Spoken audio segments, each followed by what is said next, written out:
العظيم. الحمد لله رب العالمين، والصلاة والسلام على رسولنا محمد وعلى آله وصحبه أجمعين. أعوذ بالله من الشيطان الرجيم. بسم الله الرحمن الرحيم. سبحانك لا علم لنا إلا ما علمتنا إنك أنت العليم الحكيم. صدق الله العظيم. رب اشرح لي صدري ويسر لي أمري واحلل عقدة من لساني يفقه قولي. آمين بحرمة سيد المرسلين. أما بعد فالأعمل الله والآخر الله والظاهر الله والباطن الله، فمن كان في قلبه الله فمعينه في الدارين الله، فمن كان في قلبه غير الله فخصمه في الدارين الله. لا إله إلا الله هو الحق الملك المبين، محمد رسول الله صادق الوعد الأمين. Aziz müminler, asil Müslümanlar, geçen dersimizde müminlerin kalplerindeki tevhid imanının Allah'a ve Allah'tan gelen bütün hakikatlere iman etmenin zaruri neticesi birleşmek, hayatta her türlü harekatımızda ve sekenatımızda aynı neticede buluşmak, aynı sonuca ulaşmayı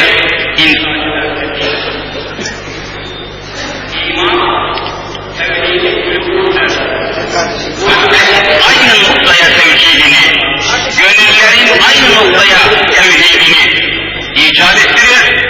Gönüller, kalpler aynı noktaya tevcih olununca, aynı noktaya dönünce bütün amellerimiz ve işlerimizle aynı neticeyi, aynı sonucu doğurmuş olur. Buna mani olan bütün engelleri kaldırmak lazım. Bu birliği, bütünleşmeyi önleyecek olan bütün şekilleri, maniaları ortadan kaldırmadıkça arzu edilen sonuç elde edilemeyecektir diye bazı misaller vermiştir. Bunun için Kur'an-ı Mübin müminlere hitaben gerek iç dünyalarından örnekler sunarak, gerekse dış dünyadan örnek alarak Hakk'a sımsıkı yapışmayı tavsiye ediyor Kur'an-ı Kerim. Ve buyuruyor ki, ey müminler, münibine ileyhi, doğrudan doğruya Allah'a inabe ediniz. Allah'a inabe, Allah'a intisap ediniz. Kaynağınız, menbaınız, her şeyiniz Allah olsun Celle Celaluhu. İnabe, bütün gücünüzle, ruhunuzla, şuurunuzla, huzurunuzla yalnız Allah'a inabe ve yalnız Allah'a intisap ediniz. وَاتَّقُوهُ, Allah'tan hakkıyla korkunuz.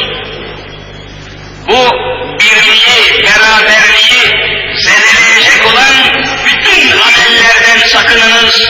Tekva noktasında ittifak ediniz. وَاَقِيمُ الصَّلَاةَ, namazı hakkıyla kılınız. Namazı hakkıyla kılınız.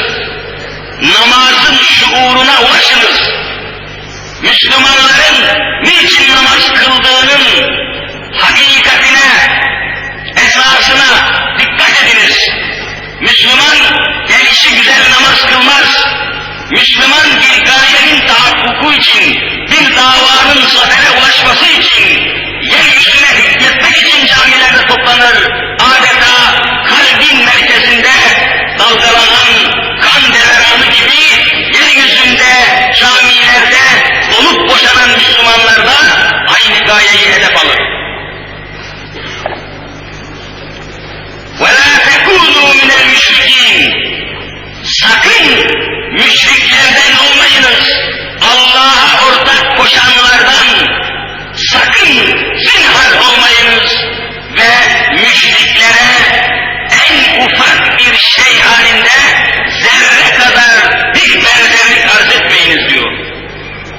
mübin. Müşrik, Allah'a ortak koşan. Ve la tekûnû dedikten sonra ikinci bir felaketi daha haber veriyor. Minellezîne ferrakû dînehum. Dinlerinde fırka fırka olan, dinlerinde parçalanan, bölünen kimselerden de olmayınız. Fırkalar halinde ferrakû dînehum. Dinlerini fırka fırka ayıranlar, gruplaşanlar, cemiyetleşenler, zümreleşenler, hizipleşenler, sakın bunlar gibi olmayınız. Onlar وَكَانُوا شِيَعًا grup grup oldular, sınıf sınıf oldular, zümre zümre oldular. كُلُّ حِزْبٍ بِمَا لَدَيْهِ فَرِحُونَ her bir grup, her bir hizip kendilerinin hak olduğunu iddia ederek ferahlanmaya, başkalarına karşı böbürlenmeye başladılar. Küllü hizbin, her bir hizip, her bir fırka, her bir bölük, her bir cemiyet, her bir grup kendi başına imaletihim, kendi yanlarında olan, kendi esaslarıyla, kendi usulleriyle, kendi metotlarıyla, kendi kaynaklarıyla ferihune, ferahlanmaya başladılar. Herkes kendi grubunu öne sürmeye başladı. Herkes kendi partisini müdafaa etmeye başladı.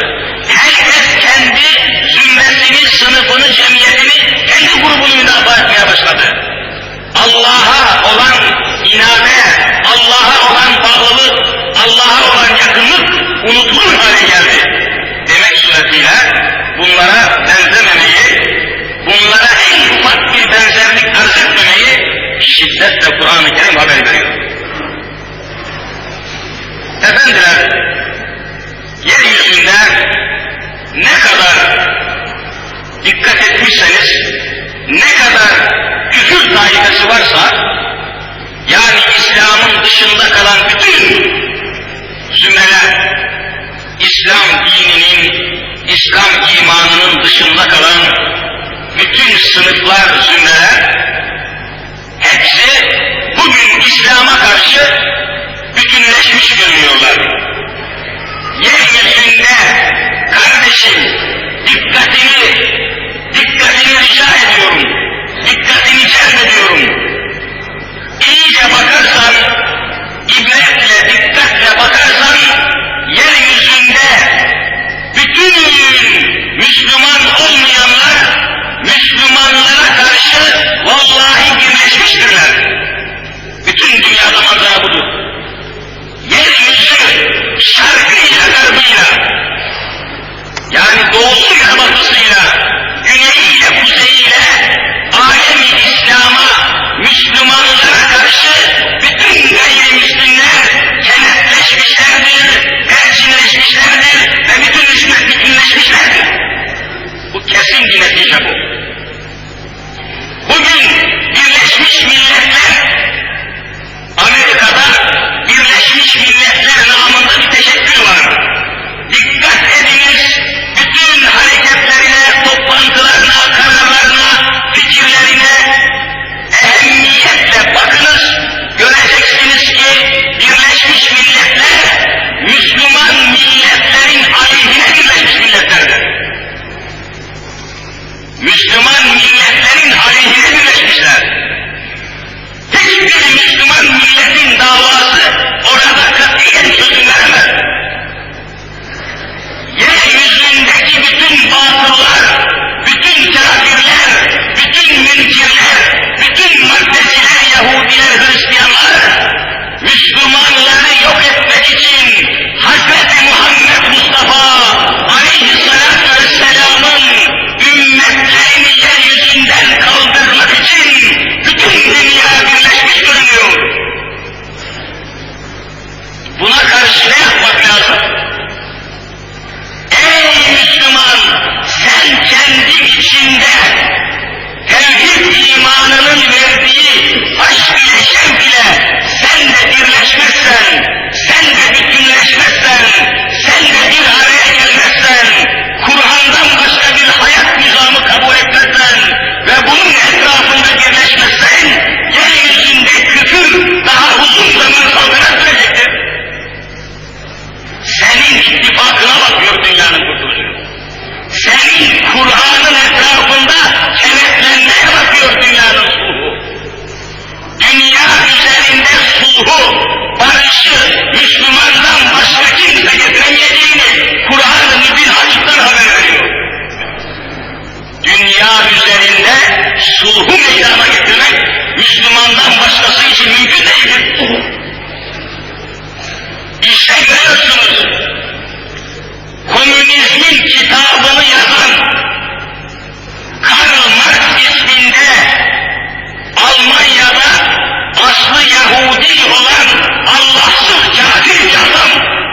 yeryüzü cehenneme giderken sen cehenneme gidemezsin Müslüman.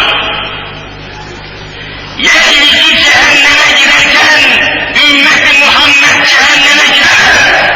Cennetin yolunu açması lazım. Cehenneme gidenlerin yolunu tıkaması lazım.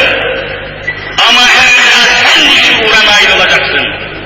Ey Müslümanın kızı ve karısı, Yahudiler ve Hristiyanlar çeşitli modellerle, modalarla, aslilik, Avrupailik lafları altında sokaklarda çırılçıplak dolaşabilir. Onlar cehenneme giden postalardır.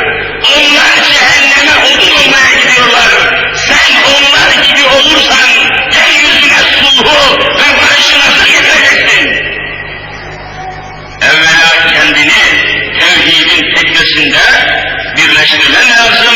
Evvela tevhidin çeşmesinden kana kana içmen lazım.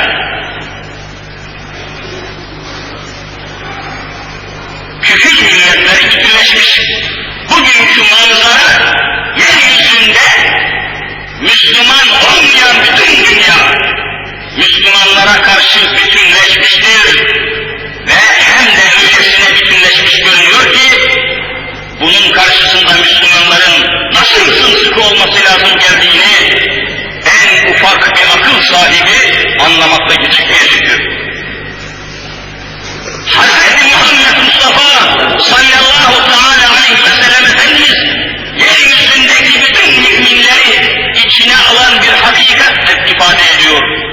El müminu lil mümini kel dünyanil mersusi yaşuddu ba'duhum ba'da sadaka Resulullah. Dünyanın neresinde olursa olsun bir mümin öbür mümine sımsıkı sarılmıştır, tıpkı kurşundan yapılan bir duvar gibi. Dünya bir bina, bir binanın duvarı el mersus, kurşunların birbirine perçinlenmiş olduğu bir duvar, bir bina gibi diyor Resulullah. Hiç arada mesafe bırakmaz. Yaşıttır ba'duhum ba'da, birbirini sımsıkı tutar, birbirine sımsıkı sarılır diyor. Nerede şimdi bu manzara? Nerede bu tablo? Nerede bu birlik ve beraberlik? Bunu temin etmedikçe hiçbir netice elde edemeyiz. Bugün bizim memleketimizde Müslümanların, hacıların, hocaların, müftilerin, vaizlerin, imamların, müezzinlerin, külliyen bütün Müslümanların her şeyi bırakıp Türkiye'deki Müslüman grupları, Müslüman zümreleri, Müslüman cemaatleri birleştirmenin davasına ve derdine düşmeye lazımdır. Başka hiçbir şey kabul edilemez. Bugün memleketimizde en mühim dini vazife, en mühim dini hakikat, herkesin yapmakla mükellef olduğu en mühim hareket, Müslüman grupları birleştirmek, Müslüman cemaatlerin arasını bulmak, ıslah etmek ve İslam potasında hepsini birleştirmek. Eğer bu mümkün olmazsa hiçbir şey netice edemeyecek. Bunun bir zaruret olduğunu anlamak lazım. مِنَ الَّذ۪ينَ تَرَّكُوا د۪ينَهُمْ وَكَانُوا شِيَعًا كُلُّ حِزْبٍ بِمَا لَدَيْهِمْ فَرِحُونَ.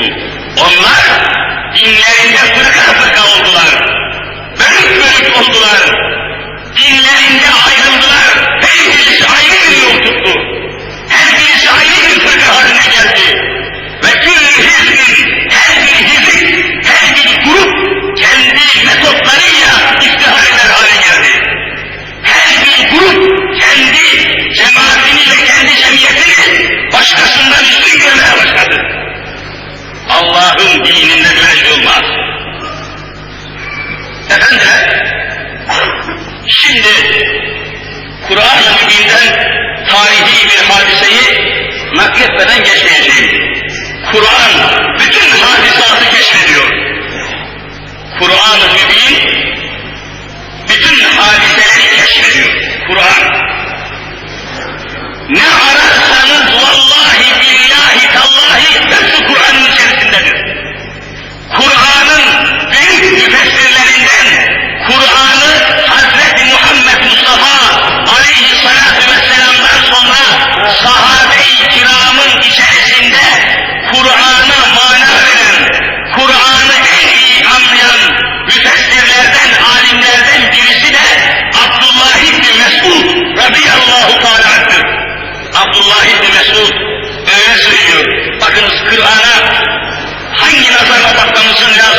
İbn Mesud diyor ki, Kur'an'da her şey beyan etmiştir. Ve allemehül beyan.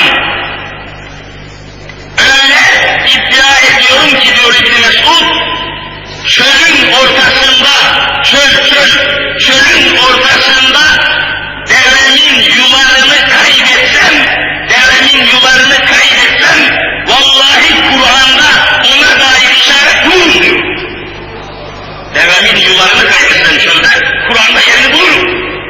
Kur'an böyle bir kitaptır kardeşim. Bütün asırlara, devirlere hitap ediyor. Hadiseleri keşfediyor.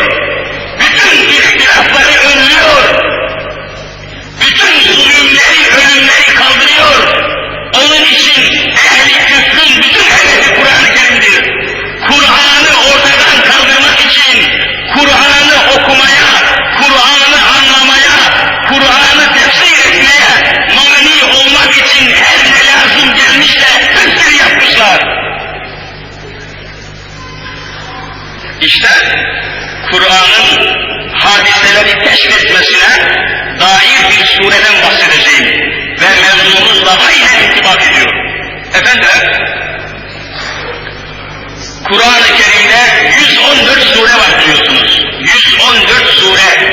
Bunlardan birisi de Rum suresi. Rumlardan bahsediyor. Yani Romalılardan. Hristiyan, Romalılardan bahsediyor. Ve şöyle başlıyor. Elif lam mim gulibetir Rum. Ve tefsir geliyor şimdi. Efendiler, Hazreti Habibullah'ın asrında, Resul-i Zişanımızın asrına asr-ı saadet deniyor biliyorsunuz. Saadet mutluluk demek. Asr-ı saadet, insanların mutlu olduğu asır. Asr-ı saadet. Allah Resulü'nün peygamber olduğu asırda, dikkatinizi rica edeceğim, İki büyük devlet var. Dünya üzerinde o zaman iki büyük devlet vardı. Birisi Doğu Roma İmparatorluğu. Romalılar. Doğu Roma İmparatorluğu'nun baş şehri Konstantiniye, yani İstanbul idi. Allah Resulü'nün zamanını söylüyor. Kur'an'dan alarak malumatımızı. Demek ki o zaman dünyanın iki büyük devleti var. Birisi baş şehri İstanbul olan Konstantiniye olan Doğu Roma İmparatorluğu. Hudutları o kadar geniş ki Suriye, bütün Şam, her taraf o zaman Doğu Roma İmparatorluğu'na bağlı. Doğu Roma'ya bağlı. Bütün Mısır, her taraf o civar olanca idaresini Doğu Roma İmparatorluğu'na bırakmış. Unutmayalım. İkinci büyük devlet Doğu'da o gün Resul-i Zişanımızın zamanında ikinci büyük devlet Türk İmparatorluğu dediğimiz tarih kitaplarında Pers İmparatorluğu diye geçen İran İmparatorluğu. İran, Şahlık sülalesinin idare ettiği İran devleti. Dünyada o zaman iki büyük devlet var. Öbür devlette dolaylı dolaysız yollardan bu ikisine bağlı.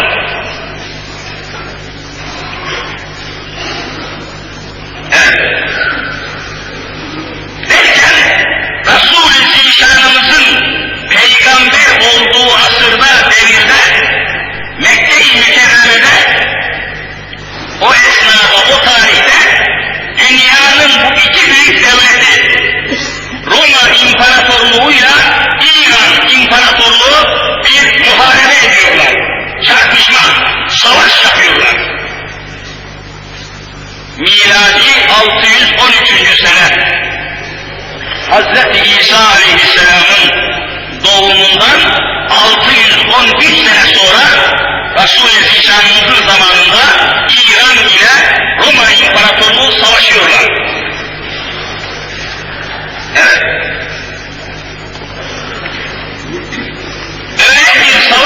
kopuyor ki, öyle bir muharebe, öyle bir mukabele başlıyor ki, tarihte çok korkunç harplerden birisi de bu. Bütün tefsir kitapları izah ediyorlar. O zaman İran'da, İran İmparatorluğu'nun başında, İran Krallığı'nın başında ikinci Hüsrev var. İkinci Hüsrev Şah. Doğu Roma İmparatorluğu'nun başında hükümdar olarak Heraklius var. Heraklius. Ve İran ile hudut birliği içerisindeler. Dicle Fırat üzerine kadar beraber hudutları var. O zaman bütün Filistin, Suriye, Mısır, Irak, Anadolu baştan başa Doğu Roma İmparatorluğu'na bağlı. Mısır, Roma İmparatorluğu'nda, Filistin, Roma İmparatorluğu'nda, Suriye, Roma İmparatorluğu'nda, Anadolu baştan başa Roma İmparatorluğu'nun elinde. Nihayet savaş başlıyor, bakınız. Gulübeti Rum ayet-i kerimesi nasıl izah ediyor? Savaş başlıyor, öyle bir muharebe, öyle bir mücadele devam ediyor ki neticede İran baştan başa galip geliyor. İran Roma İmparatorluğu'na galip geliyor ve Rumları eziyor, imha ediyor. Ve bütün baştan başa Filistin'i işgal ediyor İran o zaman. Bütün Kudüs-ü Şerif'i istila ediyor, Kudüs şehrini alıyor, bütün kiliseleri yıkıyor. O zaman İran hiçbir dine tabi değil, ehli kitaptan birisi değil, o zaman İran tamamen ateşe tapıyor. Zerdüşt diye bir inanışa bağlı, ateşe tapıyor, ateşe inanıyor, yeryüzünde Allah'tır diye ateşe tapıyorlar. Eski İranlılar. Eski İranlılar. Tabii Doğu Roma İmparatorluğu Hristiyan. Güya Hazreti İsa'ya inandığını söylüyor. İncil kitabına inandığını söylüyor. Ama ne olursa olsun semavi kitaplardan, semavi dinlerden Hristiyanlığa inanıyor. Fakat İran hiçbir şeye inanmıyor. Allah'tır diye ateşe, güneşe tapıyor. Devletlerin karakteri o zaman öyle. Her ne halise ateşe tapan İran, ehli kitaptan olduğu söylenilen Bizans'a, Roma İmparatorluğu'na galip ve o zaman tarihlerin tespitine göre 26 bin Yahudi'yi kılıçtan geçiriyor İran İmparatoru. 60 binden fazla da Hristiyanı kılıç altında doğuruyor o zaman.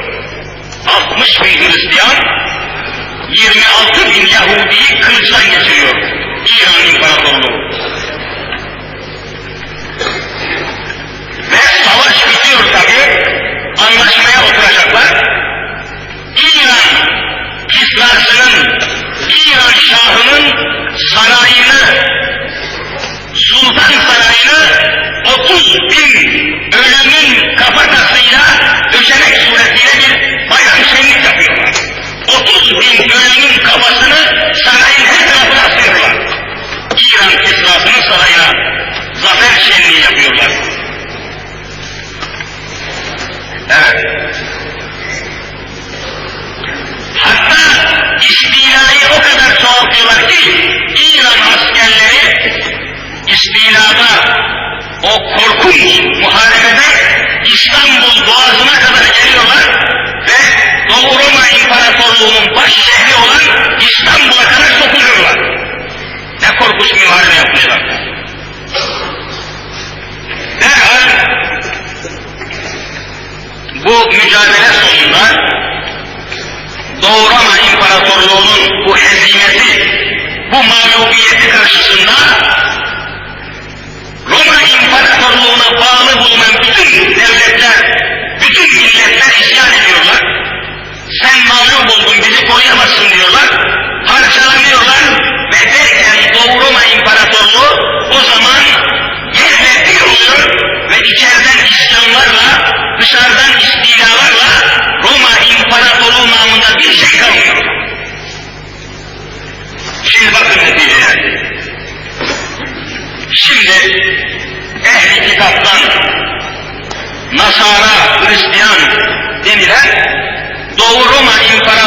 mağlup olunca Mekke-i Mükerreme'de haber yayılıyor tabii. Haber yayılıyor. O zaman dünyanın büyük bir hadisesi oluyor. Rum İmparatorluğu, Roma İmparatorluğu mağlup oldu. İran İmparatorluğu galip geldi. Haber yayılıyor o zaman. Şimdi garip neticeye bakınız. Allah aşkına ne garip bir neticedir. Cenab-ı Hak bu neticenin üzerine ayet izah ediyor. Kur'an-ı Kerim'de ayet geliyor bunun için. Mekke'de Resul-i Zişanımıza iman edenler var tabii. Az da olsa müminler var. Bir sabah kalkıyorlar ki Mekkeli müşrikler, puta tapanlar şenlik yapıyorlar. Bir bayram, bir sevinç, bir şerh-ı bir şenlik yapıyorlar. Ve derken hadiseyi anlıyorlar.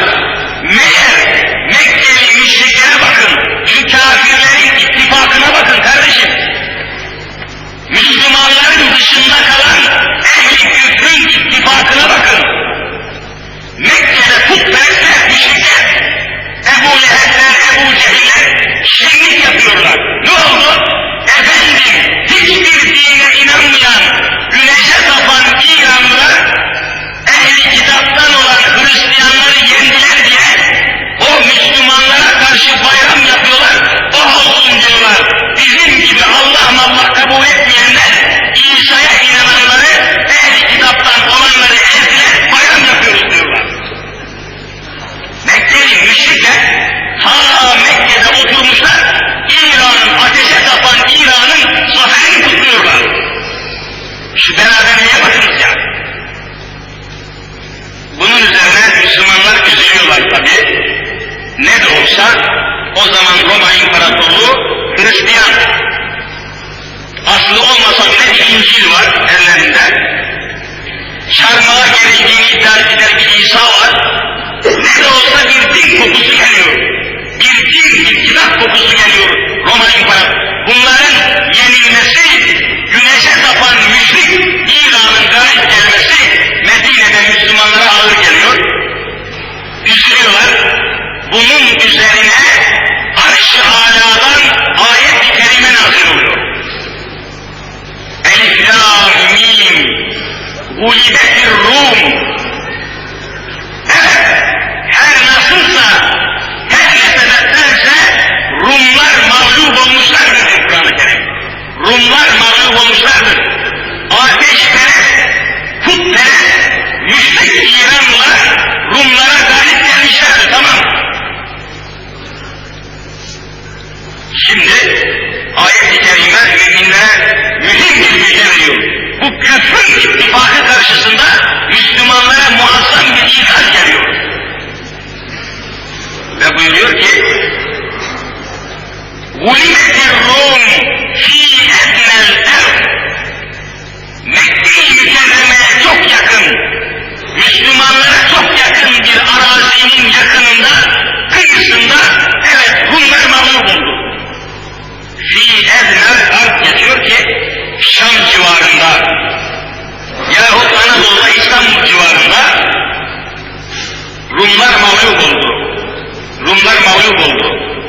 Neticede korkunç bir hezimete uğradılar. Dahili isyanlarla Rum İmparatorluğu dağıldı, parçalandı. Neticede bir anlaşma yaptılar.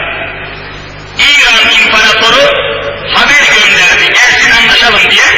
Heraklius arasında bir anlaşma yaptılar. Öyle ki sulhun, barış teklifi İran'dan geliyor. Öyle korkunç ki 1 yük altın vereceksiniz diyorlar İranlılar o zaman. Roma İmparatorluğu ile yapılacak sulh için İran'dan teklif geliyor. 1000 yük altın, 1000 yük gümüş, 1000 deve yükü ipek ve 1000 tane at diyorlar ve 1000 tane de dünya güzeli kadın vereceksiniz diyorlar.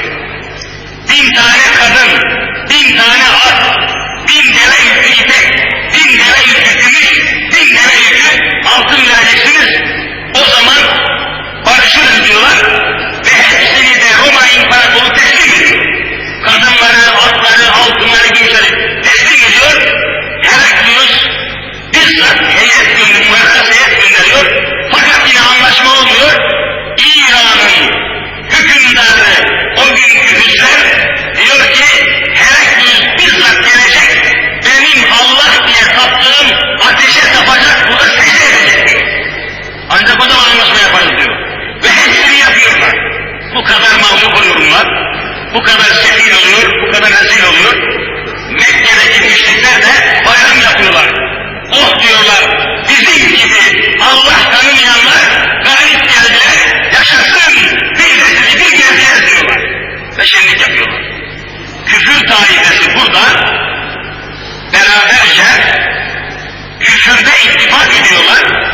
yapıyorlar ve tıpkı birbirlerine benzedikleri için gayet birlik bir havaya, beraberliğe bürünüyorlar.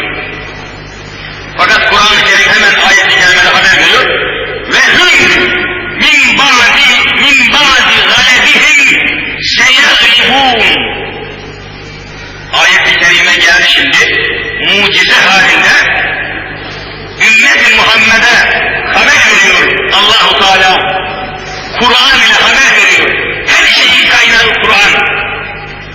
Ve hüm, ey müminler, üzülmeyiniz, size hümle işaret var diye haber geliyor ki, o Rumlar min ba'di galebihim, bu mağlubiyetten sonra, İranlılara yenildikten sonra, kısa bir zaman sonra seyaglibune fi bid'i sinin, çok kısa bir zamanda bu ehli kitaptan olan Romalılar bütün İranlıları mağlup edip imha edeceklerdir diye ayet geliyor. Kısa bir zaman içerisinde. Hiç sevinmesinler. Sevinçleri kursaklarında kalacak. Sevinçleri yarıda kalacak. Ve Romalılar İranlıları mağlup edecektir. Seyaglibune, mutlaka galip geleceklerdir şeklinde ayet-i ilahiye geliyor. Ve bunun üzerine tefsir kitaplarında o kadar garip izahlar var ki, Hazreti Ebu Bekir Sıddık imanda sultan olan insan, imanda hemen ayağa kalkıyor. Kur'an-ı Kerim'e, Resul-i Zişan'a o kadar tereddütsüz, o kadar mükemmel bir iman taşıyor ki Ebu Bekir Sıddık hemen ayet-i kerime gelir gelmez Rumlar mağlup oldu ama çok kısa bir zaman sonra tekrar İran ile Roma İmparatorluğu arasında bir muharebe olacak. Bu sefer İranlar mağlup olup Romalılar mutlaka galip gelecekler. Ayet-i kerimesi nazil olunca Ebu Bekir Sıddık hemen sokağa çıkıyor ve müşriklere şöyle sesleniyor. Peygamber-i Zişanımız haber verdi, yakın zamanda sizin adamlarınız, sizinkiler, müşrik İranlılar mağlup olacaklar, ehli kitaptan olan Romalılar galip gelecekler deyince putperestler sen yalan söylüyorsun Ebu Bekir diyorlar. Sen yalan söylüyorsun. Ebu Bekir Sıddık bahse giriyor. Diyor ki bilhassa müşriklerin önde gelenlerinden, Mekkeli putperestlerin önde gelenlerinden Übey ibn Halef diye bir kafir var. Übey ibn Halef, onunla bahse giriyorlar. 3 seneye kadar Rumlar galip gelecektir iddiası içinde Übey ibn Halef bunu kabul etmiyor.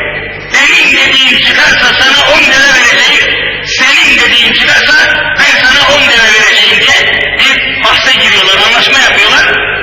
Ebu Bekir Sıddık radıyallahu teala Efendimiz'e gelip haber veriyor.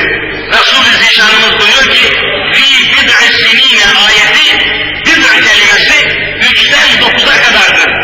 En azı 3'tür, en çoğu 9'dur. Ya Ebu Bekir git 9'a kadar müddeti uzat diyor, 9 seneye kadar. 3 seneye kadar değil de en fazla 9 seneye kadar. Git anlaşmayı uzat diyor. Ebu Bekir Sıddık geliyor Übey ibn Halef'e. Ben diyor bahsi arttırmak istiyorum. 9 seneye kadar Rumlar galip gelecek, ateşe tapan İranlar mağlup olacak. Kur'an'ımız haber veriyor. Seninle bahse girmek istiyorum. Benim dediğim çıkarsa sen bana 100 lira vereceksin. Senin dediğin çıkarsa ben sana 100 lira vereceğim. O zaman bu anlaşma kitaplarımızda, tefsir kitaplarında alimlerimiz diyorlar ki böyle bir mübahese din-i İslam'da şimdi haram. Böyle bir sözleşme, böyle bir anlaşma, böyle bir bahisleşme. Hani spor toto var ya, spor toto, bahis, müşterek bahis, bu 4 mezhepte de haramdır. O zaman henüz haram edilmemişti, henüz bizzat kesinlikle haram edilmediği için o zaman bu yapılabiliyordu. Ama şimdi böyle bir bahis, böyle bir mübahese, böyle bir bahse girmek külliyen haram. O zaman henüz haram ayeti gelmediği için, caiz olduğu için böyle bir şey yapmışlardı. Elbette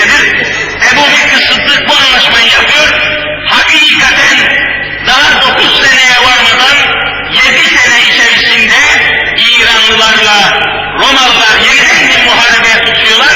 Bu sefer de Allah'ın lütfu ve inayetiyle Romalılar İran'ı mağlup ediyorlar ve İran İslam'ın rezil ediyor. Ebu Bekir Sıddık bahsi kazanıyor ve 100 deveyi alıp bütün fakirlere dağıtıyor o zaman. Kur'an'ın verdiği bu haber, Resul-i Zişanımızın bu mucizesi aynen tahakkuk ediyor. Şimdi hadisatı geçmeden Kur'an'ın zamanımıza bakan yüzüne bakalım. Efendiler, aynen şu malumat-ı Kur'aniye'den ilham alarak söyleyebiliriz ki, bakınız, bugün yeryüzünde yine iki büyük devlet var. Birisi Sovyet Rusya, hiçbir kitaba inanmıyor, baştan başa komünist. Müşrik, putperest yani. Öbür tarafta Amerika, aynen Resul-i Zişan'ın zamanı gibi yani. Dünyada bugün de iki büyük devlet var. Birisi dinsiz, imansız, Allahsız, hiçbir kitaba inanmayan komünist Rusya. Öbür tarafta Hristiyan olduğunu söyleyen Amerika, iki devlet var. Bugün hiçbir kitaba inanmayan, kitapsız kafir olan komünistler yeryüzünde galip gibi görünüyorlar. Ama çok kısa bir zamanda komünist blokta yeryüzündeki komünistler arasında öyle bir kavga çıkacaktır ki bunu Kur'an'a dayanarak söylüyorum. Öyle bir mücadele, öyle bir muharebe kopacaktır ki vallahi azim yeryüzündeki bütün Kur'an'la söylüyorum. Yeryüzünde komünist blok öyle parçalanacak, öyle birbirine düşecektir ki yeryüzünde komünistlerin birbirine kutlanacak, hepsi kılıçtan getirecekler. Kur'an haber veriyor. İşte Vietnam üzerinde komünist blok parçalanmıştır.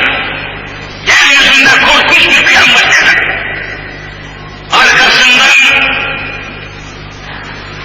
Arkasından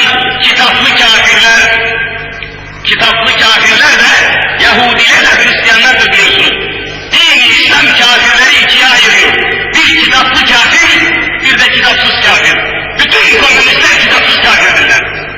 Hristiyanlarla Yahudiler kitaplı kafirdirler. Ama kafirdirler böyle.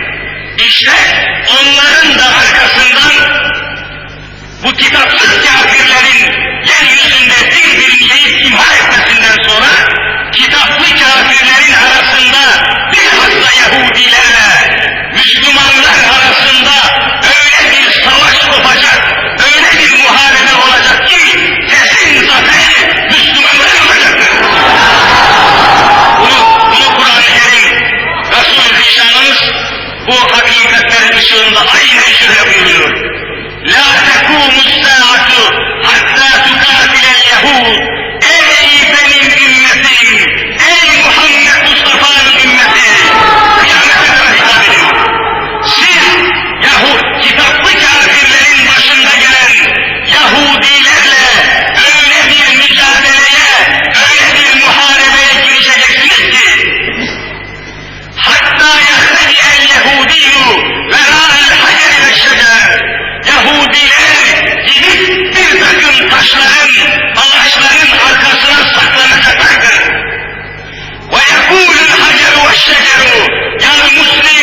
Kur'an'ın ışığında, Sure-i Rum'un ışığında haber vereyim ki Müslümanlar hiçbir şeye bakmasınlar, bütünleşsinler. Kardeşlerim birleşiniz, kardeşlerim bütünleşiniz, Kur'an tarafında bütünleşiniz, Hazreti Habibullah tarafında bütünleşiniz.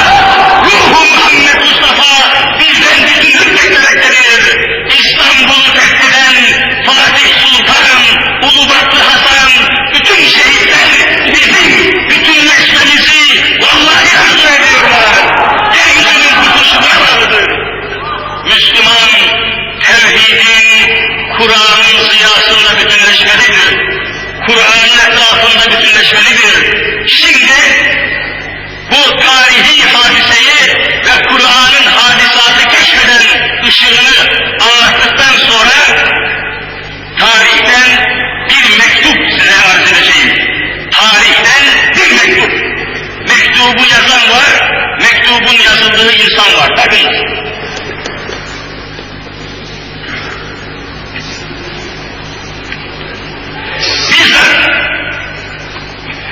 Yine Resul-i Zişanımız Efendimizin ahirete intikalinden sonra biliyorsunuz Ebu Bekir Sıddık müminlerin emiri, yani müminlerin devlet reisi oldu.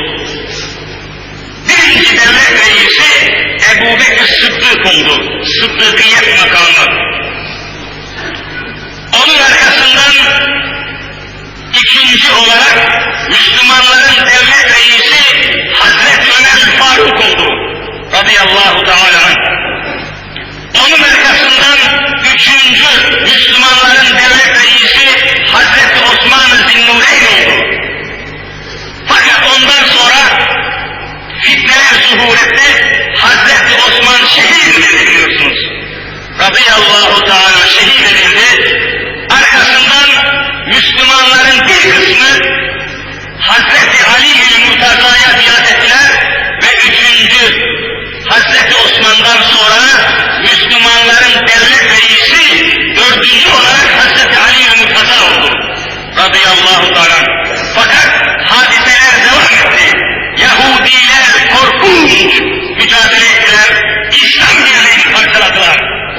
Yahudilik kendi hayatlarını korumak için Müslümanları parçalamak istediler ve bir fitne zuhur etti. Hazreti Osman şehit oldu ve arkasından Hazreti Ali dördüncü halife Müslümanların devlet reisi seçildi ama hadiseler yatışmadı.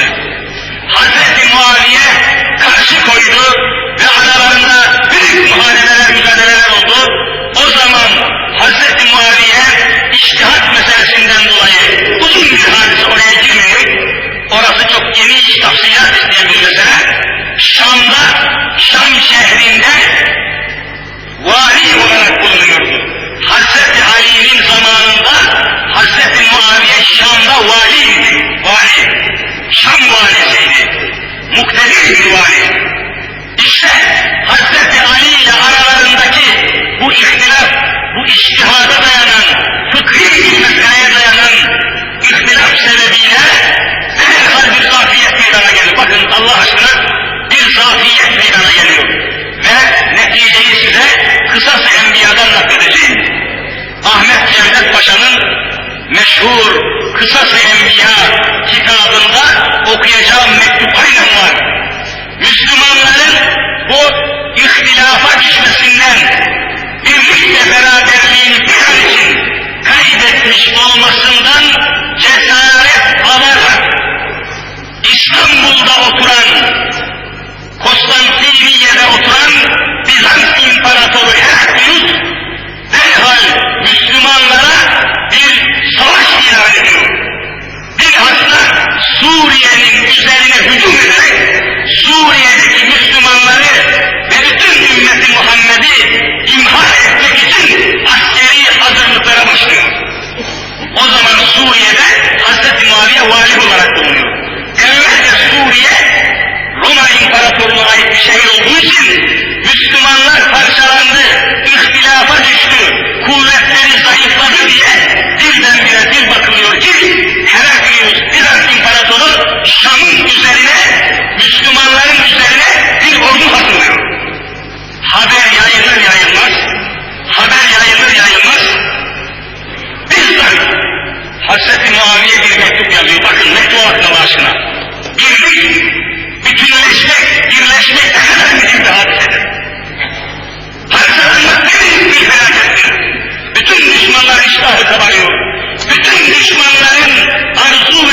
patlasın